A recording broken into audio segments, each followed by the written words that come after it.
Some of the scenery here in the desert is so picturesque. I oftentimes feel like I'm actually walking through a real live piece of art. But if you're actually looking for an exquisite piece of art to hang in your home, you might want to check out the S.R. Brennan Gallery in El Paseo. You'll find art there that you won't find anywhere else. I am here with Glenda Ramey, who is the director of S.R. Brennan Gallery. And Glenda, S.R. Brennan has a long history here on El Paseo. You've been here 17 years? That's correct, yes. And where did the gallery actually start, though? We actually originated in a gallery, small gallery in Carmel. Okay. We actually had a history of 14 years there. Okay. Just recently sold it. Okay. Then we moved here. We've been here almost 17 years now, and we have a gallery in Scottsdale, Arizona, and recently opened in La Jolla, California. All right. So we're doing fine. You're doing very fine. So Glenda, I'm looking around your gallery, and you have a very eclectic collection here, but I'm noticing much more sculpture art than I've seen at a lot of the other galleries in El Paseo.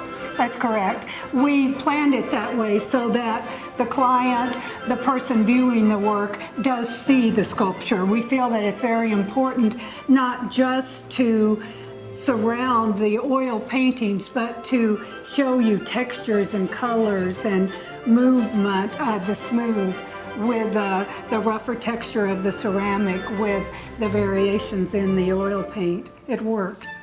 Well, let's go take a look at more of the gallery. Wonderful.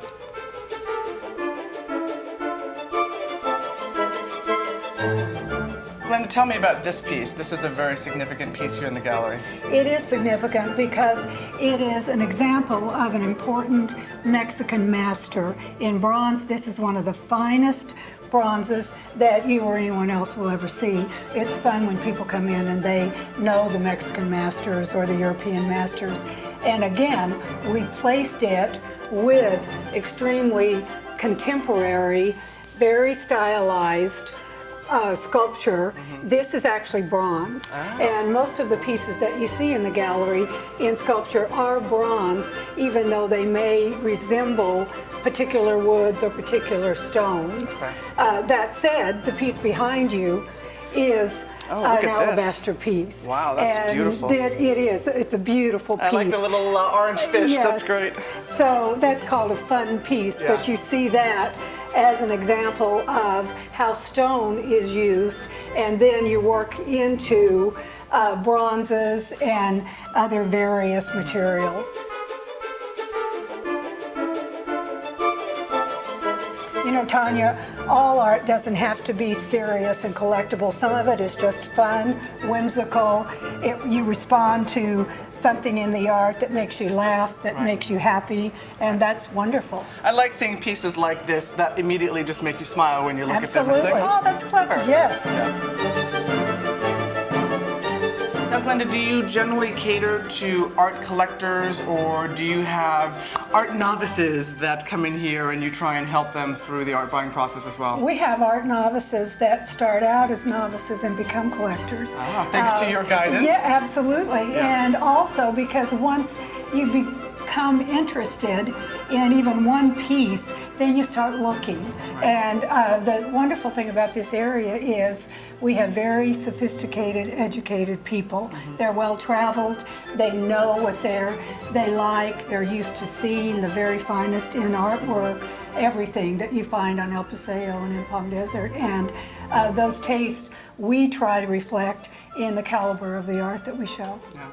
Well, I can definitely tell from the paintings that you have as well as the sculptures that you have a real variety in terms of the, I guess you would say, the sensibilities that an art buyer would have in coming in here.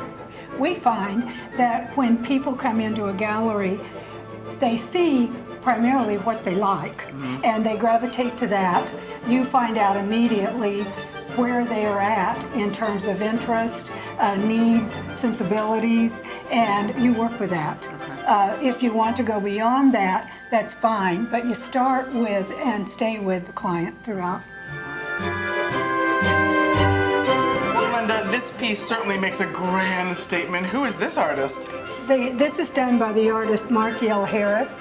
It's an example of art that would be purchased by corporations, used art in public places, museum acquisitions. Or a very big backyard. Exactly. What is his style? Is this representative of most of his art?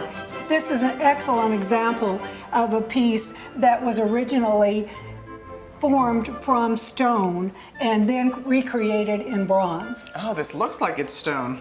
Most people coming in think it's bronze. Yeah. It's stone, and you still see the configuration Right. in the stone itself, and it was meant to convey that. But I see he also has smaller pieces as well that are just as powerful. Absolutely, yes.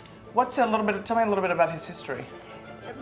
Yale is one of the more interesting artists in that he had a full 30-year business career, very successful, sold the business in his 50s and turned to his first love, which was Really? artwork. I love stories like that. Yes, Yeah. and he experimented until he found stone. Yale Harris will be here for the April 3rd Art Walk from 5 to 9. The rest of the work that you see here, all of the work, will be here, and we welcome you. And whether you're an art aficionado or just learning how to buy art, Glenda will take care of you. So come on down to SR Brennan Gallery. Thanks, Glenda, for the tour. Thank It was a you. lot of fun.